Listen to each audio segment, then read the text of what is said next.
Long before the maps were redrawn by colonial hands, in the heart of Central Africa, there flourished a mighty empire, the Kingdom of Congo.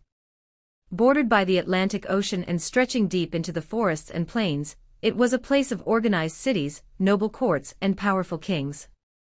Its people farmed, traded in copper, salt, and ivory, and held a rich spiritual tradition. But change was coming, not through war but through ships from the sea. In the late 1400s, Portuguese explorers and Catholic missionaries arrived in the Congo Kingdom. Among those fascinated by their customs was a young nobleman named Nzingambemba. He was intelligent, articulate, and deeply spiritual. He embraced Christianity, was baptized, and took the name Afonso. When his father died, Nzingambemba fought a civil war against his brother to become king. In 1506, he ascended the throne as Afonso I, the Christian king of Congo.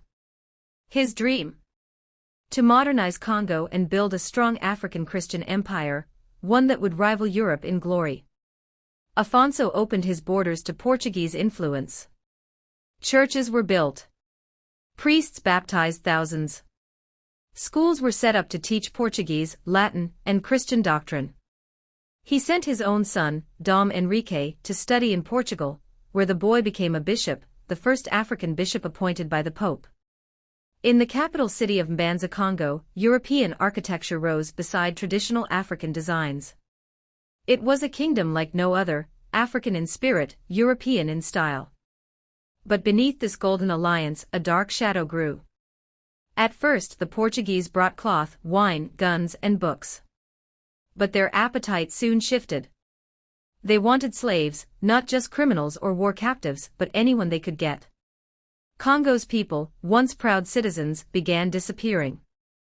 Traitors and corrupt officials, some even in Afonso's court, began capturing people, branding them, and selling them to Portuguese slavers for guns and profit. Afonso was horrified. He had trusted these men.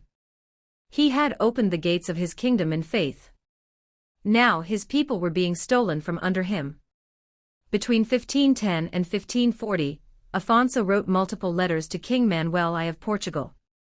These letters are now famous, a written cry for justice.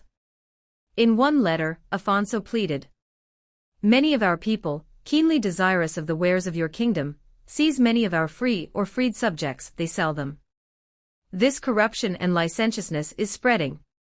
He begged the king to stop the illegal trade, to send only priests and educators, not greedy merchants and kidnappers. But the Portuguese crown was silent. The money from the slave trade was too tempting.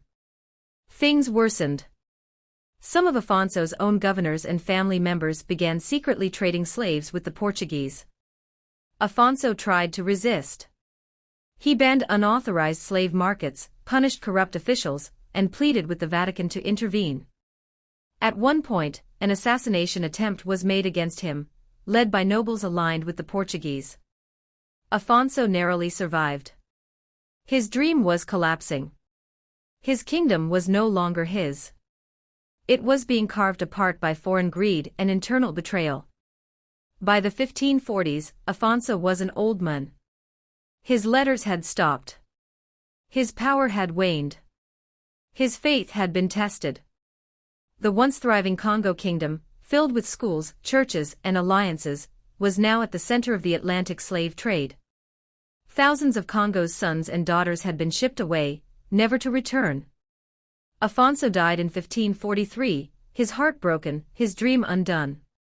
History does not record his final words. But his letters survive, the first African voice to cry out against slavery in the modern world. Some call Afonso naive. Others call him visionary. But one thing is clear, he was a man who truly loved his people. He tried to blend two worlds, African heritage and European faith. He dreamed of a kingdom built on dignity, not chains. Today, scholars study his letters as some of the earliest African records of European betrayal, and the horrors of the transatlantic slave trade.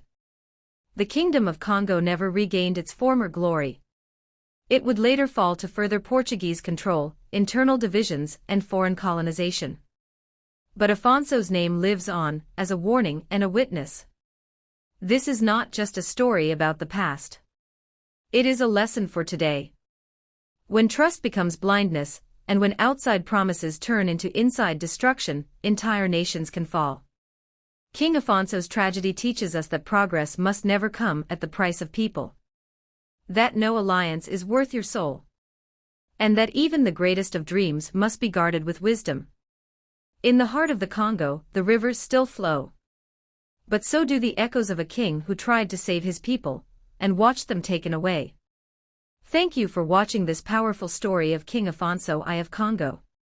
His voice was the first African voice to say no to the rising tide of slavery. Though ignored in his time, his courage lives on. If you found this story moving, don't forget to subscribe, like and share. Drop a comment below. Whose story should we tell next on Tales, History, and Cultures of Africa? Until next time, remember, Africa's past is not just history, it is memory and it is power.